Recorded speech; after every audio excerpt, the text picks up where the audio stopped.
This is the nation station, WLW in Cincinnati, your Clear Channel service. I've just been informed that we have important new developments now in Dallas, and for that story, let's switch to Tom Pettit in Dallas. Dallas Police Headquarters is District Attorney Henry Wade, whose job it will be to prosecute Lee Oswald, the man accused of killing President Kennedy. He also is a longtime and close friend of Texas Governor John Connally, who was wounded, of course, in the bullet attack on Friday. Mr. District Attorney, do you feel that you now have enough evidence to successfully prosecute Oswald? I think we have sufficient evidence at present to prove that he was the one that killed the president. What is the most telling of that evidence? Well, I don't want to go into all of the evidence here because we have to pick a jury that's going to try him, and I am refraining from going into any of the evidence that we have. Suffice it to say that you now feel you have adequate evidence? Yes, I feel we have sufficient evidence at present. Of course, we want more. The more we have, the better off we are. But if we had to go on just what we got, we have sufficient. What legal steps now lie ahead before Oswald can be brought to trial? Under Texas law, the defendant's charged in the justice court. Then the next proceedings is the grand jury. Everyone's tried in Texas on an indictment, which only a grand jury can return. Defendant's entitled to an examining trial or a hearing, a writ of habeas corpus hearing on whether or not he can justly be held without bail. Texas law allows people the only people that can be denied bail under the Texas law is a person who will likely get the death penalty. And he can have a hearing, either examining trial or a hearing before a district judge on a writ of habeas corpus, see whether remanding him without bail was proper in this case. And this, of course, is virtually unique in Texas as compared to other states, is it not? The procedures involved? Well, I'm more familiar with the ones here than in other states. This is a state district court. What is the earliest you think he could be brought to trial? Well, it'll be presented to the grand jury either Wednesday of next week or Monday, December the 2nd, one of those 2 days. It'll be set for trial within about 2 weeks thereafter. The defendant is entitled usually to 1 or 2 continuances if he asks for them. I figure that he will likely be tried around the middle of January. Do you think you can find an unbiased jury in Dallas, Texas? We hope we can find a jury that'll be fair to the defendant and fair to us. And will you ask death in the electric chair for Lee Oswald? Yes, sir. That was District Attorney Henry Wade, District Attorney of Dallas County. This is Tom Pettit, NBC News, reporting from Dallas Police Headquarters. Thank you very much, Tom Pettit. While we've been reporting here, my colleague Russ Ward has been checking on new developments around the world, checking on the summary of events up to this time. Here is Russ Ward. Thank you, Jim. Much of my checking has been in a coffee shop across the street getting a bite of lunch. I might add that at all the tables, people were talking about this tragedy. Groups of people discussing where they were, what they were doing when they first heard of the news. I might also mention that I tried to buy a newspaper at the coffee shop and was told they were sold out, that they had been for some time, at which point a waitress came over and said, "I happen to have a copy of a paper if you'd like to see it, but you have to promise to give it back to me." So she allowed me to read her newspaper, apologizing that it wasn't a New York Times, but let me read it anyhow, which I did, and returned the paper to her. I assume she passed it on to another customer who was unable to find the paper anywhere. Just an indication of the thirst for news that people have, both the written media and what they are receiving currently on our continuous coverage on radio and television.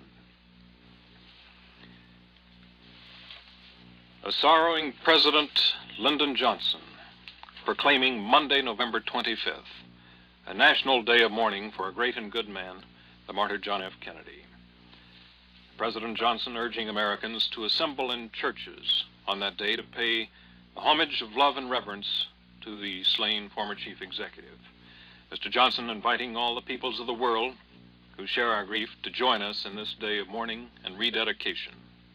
The proclamation issued a short time ago in the course of what was probably the most crowded day in the life of the 55-year-old newly sworn-in president who had been thrust into the White House by an assassin's bullet in Dallas, Texas.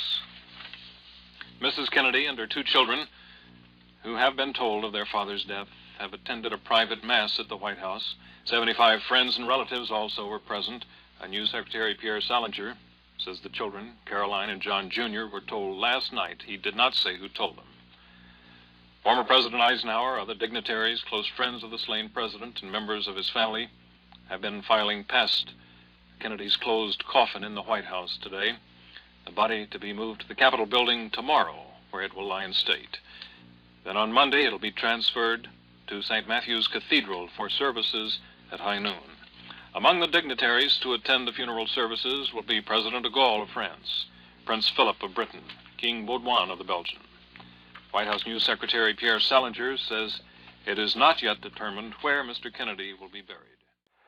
Former President Truman has just arrived here aboard a T-39 Sabreliner jet from the Air Force. He was helped down the steps. He looked, for the first time that I've seen him, he looked like an old man as he came down the stairs. Then he came up to the microphones and had this to say. Mr. President, can you give us a statement today? I made two statements already today, which you have already had on the radio and the television and everywhere else. But if you want another one, I'll give it to you. Of course, I was shocked. Wait just a second till the car gets out of the way. Well, move a little further. He's on my side. Thank you, General. All right, he's going. Now, what is it you want to know? Would just give us a statement on your reaction and your arrival and your plans. Oh, well, I was very much shocked and hurt when I heard of the passing of the President of the United States. He was a good man, an able president, and he did a good job. And it's too bad that those things have to happen, particularly by some good-for-nothing fellow who didn't have anything else to do but to try to take the head of the state away from us. But we have to make those things. It's been done time and again before. It was attempted one time when I remembered very well, but it didn't succeed. I mentioned Will you have any advice for for Mr. Johnson? 20 years ago. How can you advise Mr. Johnson as compared to years Mr. ago? Johnson needs any advice, he'll ask me for it. He's the President of the United States. The man doesn't volunteer information to the President unless he asks for it. Too many of you did that to me, and I didn't pay any attention to you. Have you been asked to call on the President now? I have not. I have not.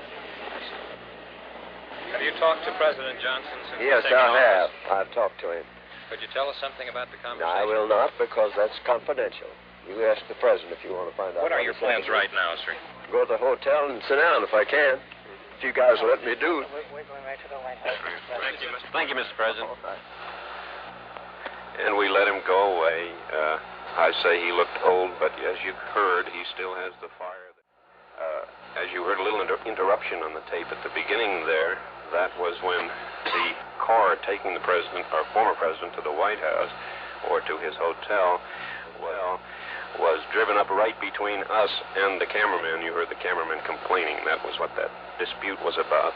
Mr. Truman seemed to enjoy it quite a bit. It was as if he were his old self.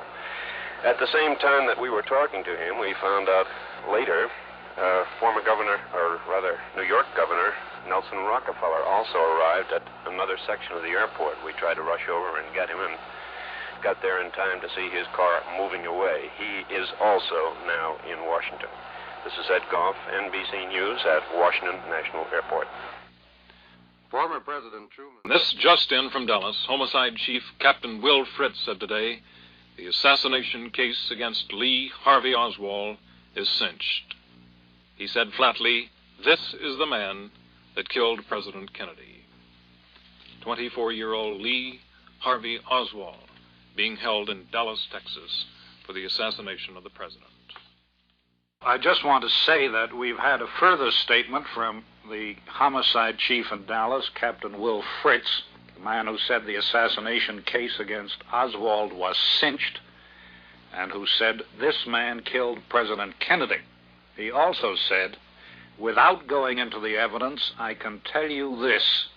This case is cinched. This man killed President Kennedy. We are convinced without any doubt he did the killing. There were no accomplices. So the homicide chief of the Dallas police has said that he is convinced that Lee Harvey Oswald killed President Kennedy and that he did it without help from anyone else.